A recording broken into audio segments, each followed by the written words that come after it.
The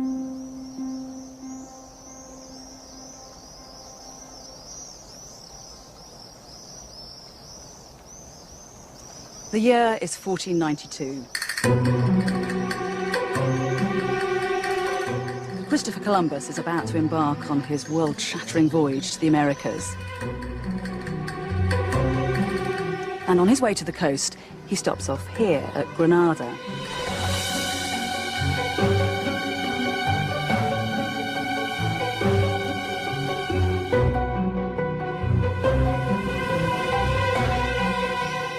He's the honoured guest of a ceremony hosted by the King and Queen of Spain, Ferdinand and Isabella.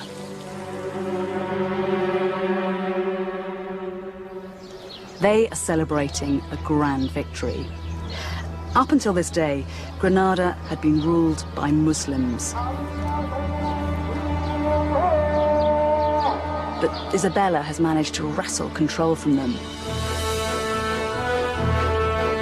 Ferdinand and Isabella's victory marks a turning point for Spain and for Europe.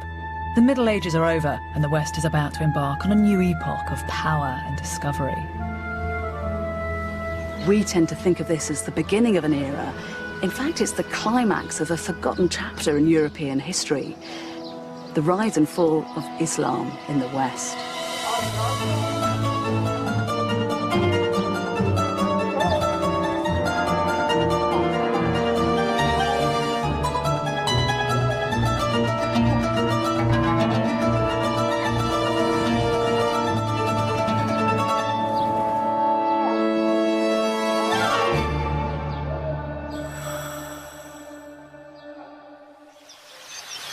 It was Rudyard Kipling who wrote, "East is east and west is west, and never the twain shall meet." And it's a worldview that still has currency today. Islam and Christianity seem to have become ideological monoliths, citadels whose gates are firmly closed to one another. But they haven't always lived such separate lives. In the year 711 AD, Muslim forces invaded Spain and created a society so rich and so powerful it was the envy of the known world. This wasn't the rigid, ferocious Islam of our imaginations, but a progressive, sensuous, intellectually curious culture that for a number of spine-tingling years looked set to sweep through the whole of Europe. It is an incredible story, but one that has been systematically written out of history.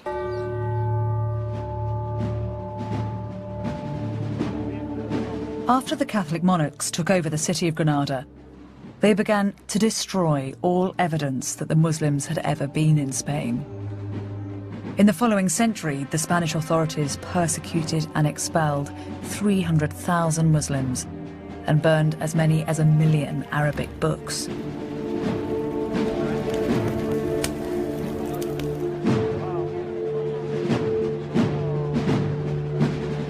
This was an astonishing act of ethnic cleansing.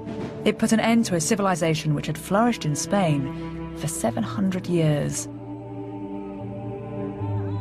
These people have become known as the Moors.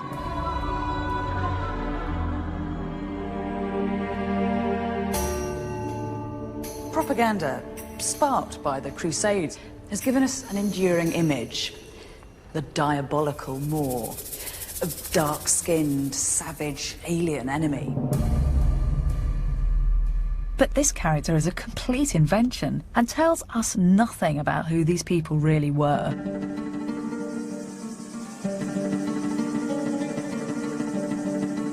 Now, archaeologists and historians are starting to piece together the real story of the Moors in Spain. They're uncovering the remains of hidden cities, discovering the role of Muslims in the revival of the classics, and decoding the meaning of Islamic buildings. A fascinating picture has emerged. I'm going to use this new research to explore what happened when East met West in Europe. If there is one place which challenges the stereotype of the treacherous, bloodthirsty Moor, it's here, the Alhambra Palace in Granada. The Alhambra is one of the most complete medieval Islamic palaces in the whole world. It was built by the Muslim kings of Granada in the 14th century at the height of their power. Its name means the red one because the dark surrounding soil has given its stones an earthy reddish hue. The marvel of the Alhambra is its mystery. Not a single account of life here survives. All its archives were incinerated in the fires of the Inquisition. But the Catholics couldn't bring themselves to destroy this place. The Alhambra is one of the wonders of the medieval world. And by preserving it, they've kept a box of secrets that we can use to decode the civilization that built it. Inside the palace walls, the architecture is breathtaking. Although the aesthetic of this courtyard is quite cool and minimal now, in its heyday it would have been a riot of colour. Granada was very famous for producing silks, and you'd have had silk hangings billowing in the breeze, and silk cushions and silk rugs where people laid out to eat their dinner and to listen to music. And in fact, it's only when you get down to rug level that you appreciate one of the bits of magic of the place, because from down here, this pool acts like a kind of infinity mirror, and the whole of the palace just looks as if it's suspended in water.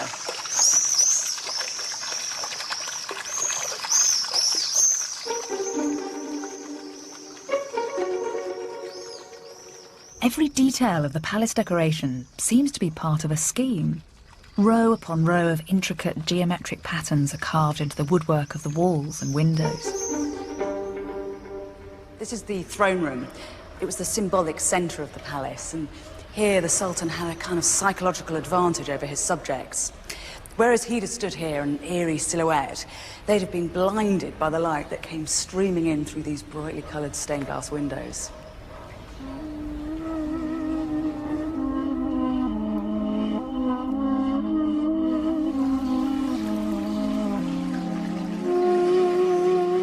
The 19th century writer Washington Irving observed, "It's impossible to contemplate this abode of Oriental manners without feeling the early association of Arabian romance. One almost expects to see some dark eye sparkling through the lattice. The abode of beauty is here, as if it had been inhabited but yesterday."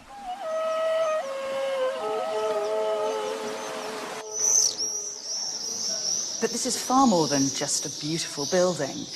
There's a specific reason why it feels so harmonious.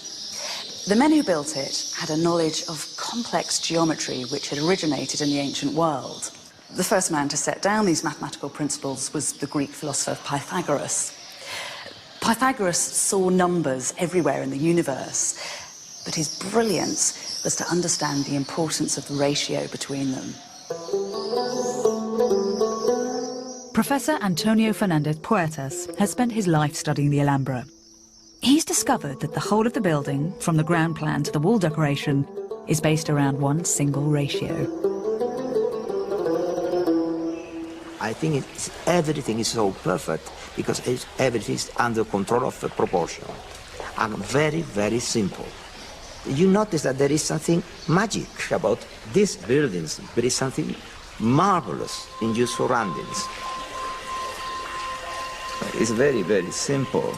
It's the relation between the ground and the elevations of the buildings. It's as simple as that. The king ordered a new palace. He has a limited area to build the palace. To west, east, and south, he was limited. Then he did something ingenious and beautiful.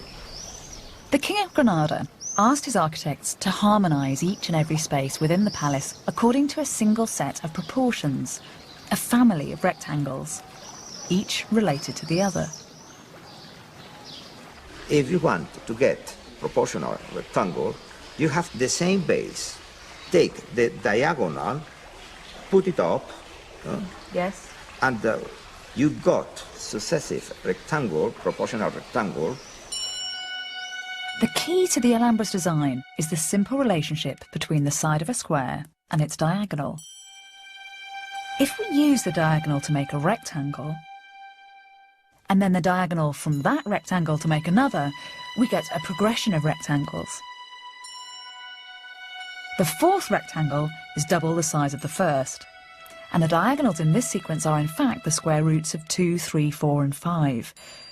A magical sequence. And are they doing all this just with 2 set squares and a piece of string? Yes. That's very clever. Yes. Every part of the intricate network of spaces, all the courtyards, the hallways, the placement of every column was designed using inspired variations of this proportional system. Proportion is also in the elevation. You have the kiosk. Here you build a square, and with the diagonal, you swing it up. Nothing violated this incredibly elaborate system. The Alhambra is a triumph of mathematics as much as it is of aesthetics. Mathematical ingenuity is the root of its beauty.